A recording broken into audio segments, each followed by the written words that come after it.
The floor to Ms. Rosemary DiCarlo. Thank you, Mr. President. We gather yet again as the scope of violence in the Middle East has widened, further threatening regional security and stability. Israel's airstrikes in Doha, Qatar on 9 September shocked the world. It was an alarming escalation, especially since it targeted individuals who were reportedly gathered to discuss the latest U.S. proposal for a ceasefire and hostage release deal in Gaza. The Secretary General condemned this strike as a violation of Qatar's sovereignty and territorial integrity. He calls on member states to ensure respect for their obligations under international law, including the principles of the United Nations Charter.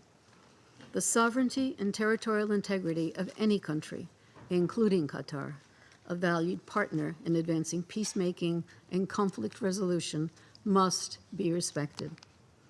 According to statements by Qatar, Israel targeted residential compounds housing members of the political bureau of Hamas around 15:45 local time on Tuesday. Hamas stated that the son of its chief negotiator, Khalil al-Hayya, as well as his office manager and 3 other people affiliated with the group, were killed. Hamas also said its senior leadership survived the attack. According to Qatar, 1 Qatari security officer was killed and 7 other security personnel were injured.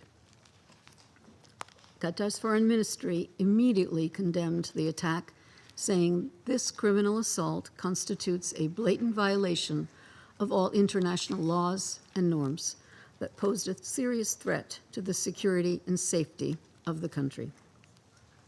Israel claimed responsibility for the attack as soon as the news broke. Prime Minister Netanyahu announced that the strike was a wholly independent Israeli operation after the fatal attack in Jerusalem on 8 September, for which Hamas claimed responsibility.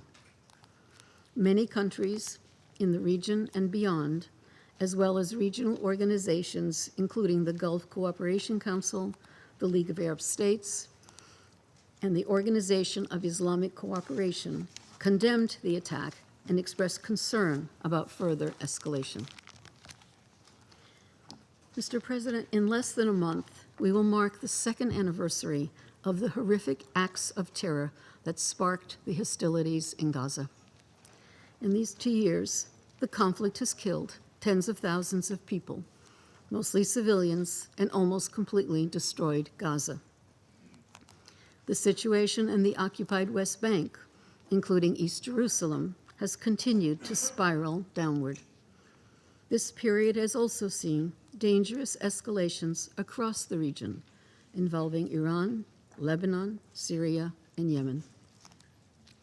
The Israeli attack on Doha potentially opens a new and perilous chapter in this devastating conflict, seriously threatening regional peace and stability. Qatar, along with Egypt and the United States, has been working intensively to broker a ceasefire and hostage release agreement in Gaza. Efforts aimed at ending the suffering and paving a path toward peace. We are deeply grateful for Qatar's steadfast commitment and constructive diplomacy. All parties must act to preserve these efforts. Regrettably, Israel's actions came at the height of ongoing consultations with the parties. Any action that undermines the work of mediation and dialogue weakens confidence in the very mechanisms we depend on for conflict resolution. Preserving the integrity of negotiation and mediation channels is crucial for fostering the trust that parties need to engage in meaningful dialogue. It is also vital for safeguarding the norms that underpin diplomacy and peacemaking. Durable and just solutions to the crises in the Middle East will not come out of more violence and more fighting. I call on all stakeholders to exercise utmost restraint at this sensitive time and recommit to diplomacy. The urgency of a ceasefire and hostage release deal in Gaza has never been greater. Strike a deal, free the hostages, end the suffering of the people of Gaza. Thank you, Mr. President. I thank Ms. DiCarlo for her briefing. I now give the floor to those council members who wish to make statements. I give the floor to the representative of Algeria.